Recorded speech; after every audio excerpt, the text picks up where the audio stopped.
Hello everyone, welcome. You are on the run with a running realtor. Join me on this run as we highlight small businesses and organizations. Our mission is to encourage you to shop locally and to enjoy all that Yuba-Sutter has to offer. So on today's episode, we're going to be talking to Sara Jellsey. She runs a recovery home for women here in Marysville. And we'll be chatting with her here in a little bit, but today, or right now, we're going to talk about our history. On today's history lesson, we're going to talk about the State Theater that's in Marysville. That place has been standing since 1927. It was actually known as the National Theater, not only for movies, but it was live entertainment.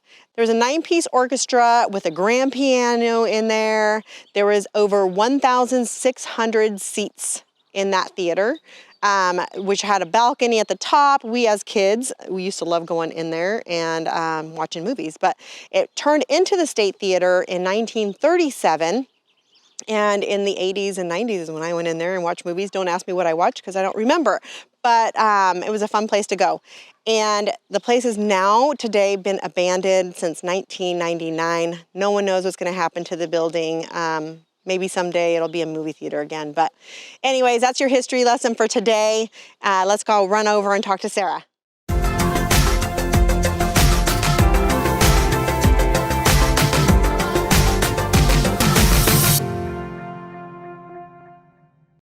Hello everyone, Olivia Husky here, and we are talking to Sara Jellsey today. We're actually in the Bride Church, yes. A church that Sara and I are members of. Yes. But we're not going to be talking about the Bride Church. We're going to be talking about Lydia's House. It's a local organization here in the Yuba-Sutter area.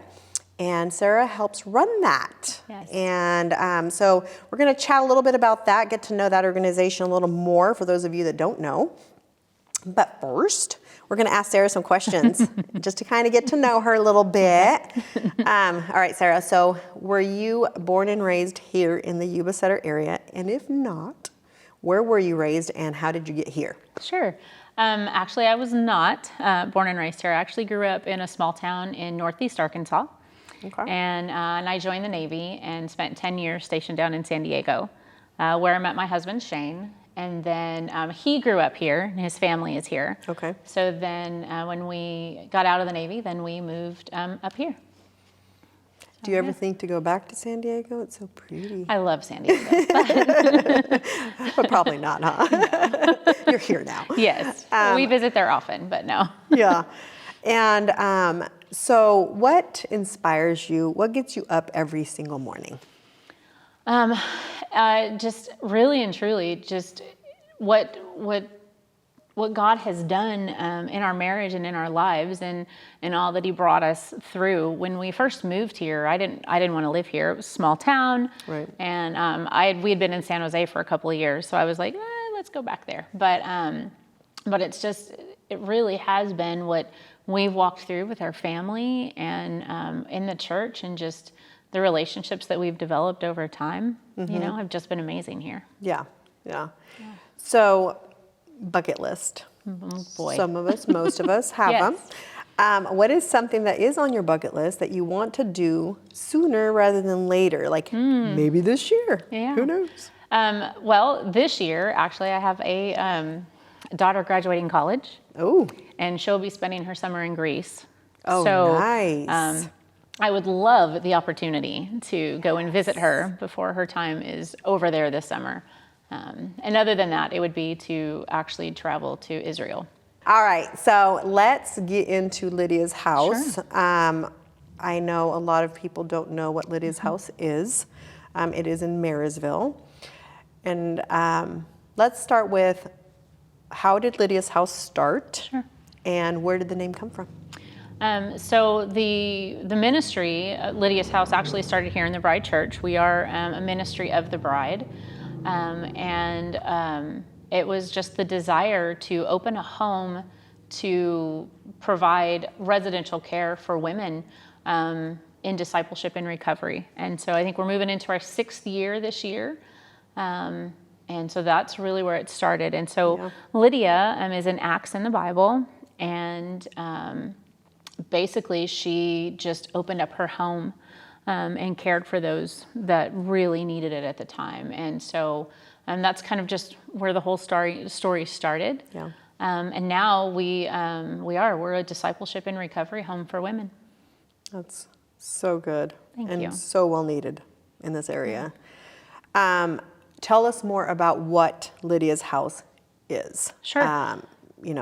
What you guys do there. Sure. Like I said, we're a discipleship and recovery home. So we really focus on healing, helping women walk through, face, and heal just everything they've been through in their lives. And as far as recovery is concerned, we just really try to really focus on the Bible and who Jesus is and what he's done for us, and how he can help us heal. Through that whole process. We are a 10 to 12 month residential program for women. We are nonprofit. We are totally funded through either the Bride Church and through other donations throughout the community. And so women come into our home and they live for 10 to 12 months, and we walk them through discipleship curriculum, biblical counseling, just all of these elements just to kind of help them really walk through what they've gone through in their lives, but to be in a new place. Yeah.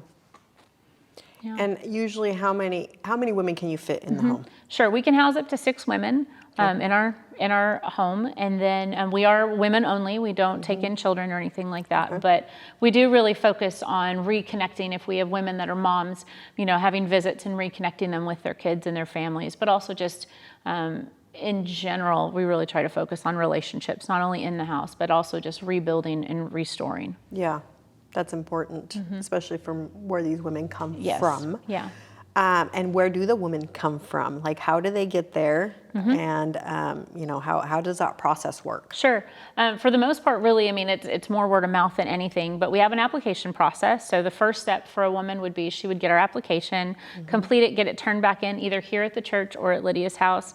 And then we do an interview. We sit down with the woman and kind of talk about her story, share with her about the house and what it is, because we are faith-based. We are all Jesus all the time. Yeah.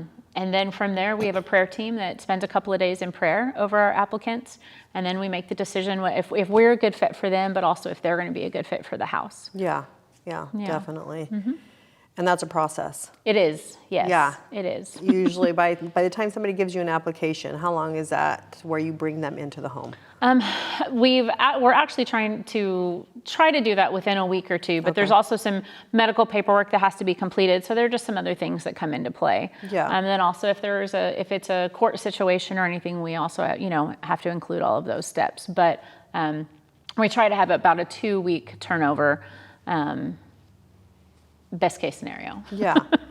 So tell me, what is the success rate that you've seen in the past? I know you've been there for how many years now? I think I'm going on I've been there for 4 years. 4 years. Yeah. And then what is the success rate with that? The girls that graduate and the girls that succeed after the graduation. Yes. It's a difficult thing when recovery is involved, because relapse is a really big element of recovery. And what I have learned and what I have seen over the course of time, that it's really about staying connected, staying in the Word, staying connected in fellowship, staying active in the church, and having that support all around throughout the whole process, because this world it's a hard place. It's a hard place, and especially for women that have been through trauma of all different kinds. It's a hard thing to to kind of go back into, because you got to figure in program, you're only there for 10 to 12 months, right? But ultimately you've lived for 20 or 30 or 50 years, and you've kind of got all these things that you think are the way to do it. And so that's been difficult. I think gauging a success rate is more, for me at least, is more about how they stay connected.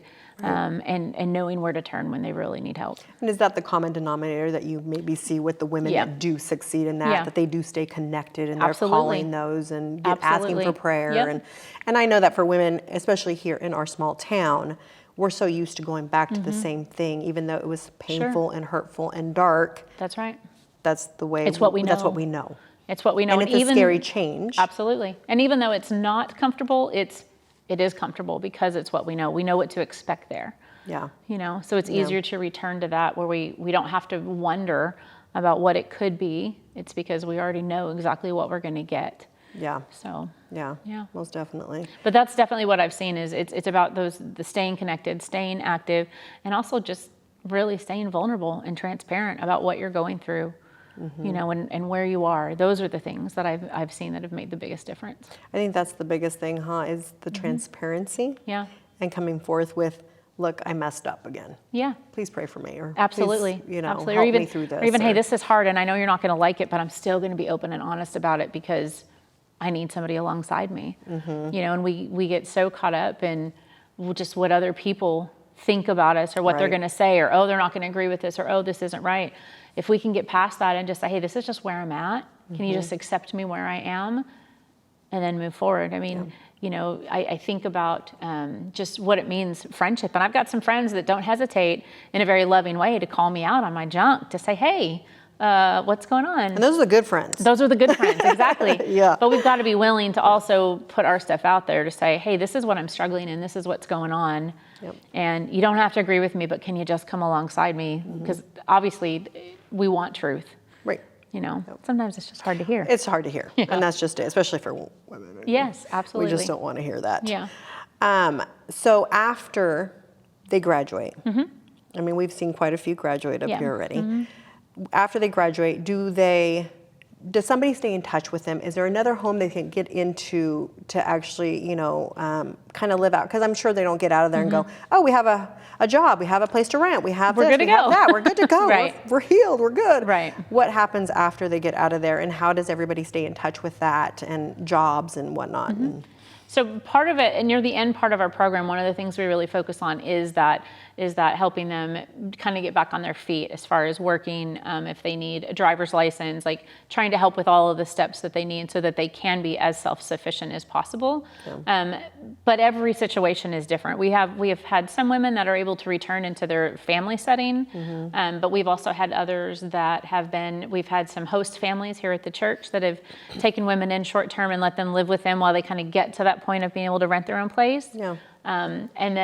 But the biggest thing is we do a 6-month aftercare after they complete program, to where they're still coming in and meeting with us or testing with us or just having that connection piece.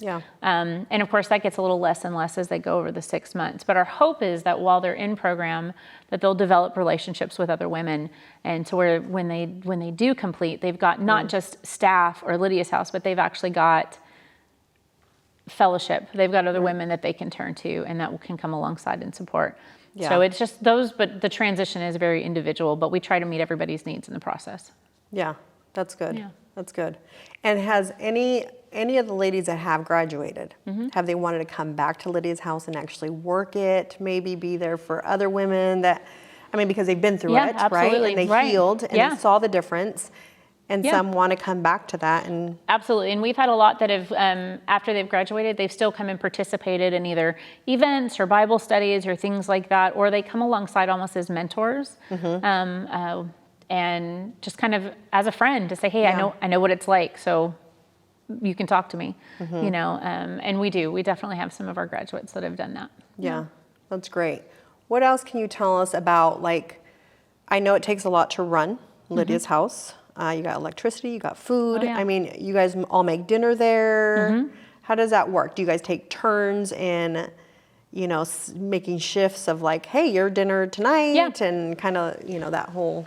Yeah, we have it just scheduled out that if we have 3 women in the house, then you know you're going to cook dinner twice a week. We have chores broken out so that everybody kind of does their, you know, it's all kind of broken out and assigned so that everything's getting done and it's just kind of fair, you know, fair across the board. But you know, one of the things that's been interesting to see, because we do that, they get to decide what they're making for dinner, and in that process, though, it's fun to just kind of get to watch that these are some of them. For some, these are skills they did not have. Right. And so they're learning it as they go. And so it's a fun thing to get to see. Yeah. You know, and to be a part of. I know for me, it is a blessing to see these girls from the point of getting into the home and graduating. It brings me to tears every time. I'm sure for you, being in the home, getting to know these gals, right? Because I don't know them as well as you do. And just getting to know them, and just what a blessing that is. Yes. and then just to see them thrive in the Yeah. real world, you know, where the real world can just suck you right in. Like you said, I mean, it'll just bring you back into where, Yep. but then the knowledge of like, oh my gosh, I fell, I need to get back Right. up and get going, That's because they right. had women like you that came alongside them and prayed for them and Mm-hmm. inspired them and made them, you know, just to realize that God does love them no matter Absolutely. where you're at. Yeah, and I think for me, but I mean for staff, like we get just as much as we give. Like it is such a blessing, but it's just I learn things from them every day also. That you know, we don't, I mean, we're never done, right? God's never Right. done with Oh, us, gosh, you know? no. Yeah. He continues to grow us and change us. And so it's super exciting to get to be alongside, to get to watch them grow, but then also just to kind of grow with them. Yeah. Yeah. Yeah. That's awesome. Well, thank you for all you Thank do. you. Thank you. Really it is appreciate a your great support. ministry. I support it. I love it. It's one of my favorites. Tell everybody out there how they can get, if they need help, if they know somebody that needs help, if they want to donate Sure. to Lydia's house, how do they do that? Sure. So everything is run through the Bride Church, but if you've got somebody that needs help, our applications are available here in the church office, or you can call Lydia's house directly and to get applications. But as far as donations and things go, like I said, we are a nonprofit, fully funded and run through the Bride Church. We have other organizations and things that support us. The Christian Community Network is a huge support for us. Adventure Church also. So, but donations are just made through the Bride Church, and then it all kind of funnels down. You know, as you had said, like our, you know, electricity, you know, the house was actually given to us, which is such a huge blessing. But of course, all the utilities and all the upkeep and maintenance and all the supplies. So, but donations can be made straight through to the Bride Church. All right. Well, there you have it. Thank you very much for watching. Thank you for taking the time. Thank you. I appreciate it. And all right. Bye.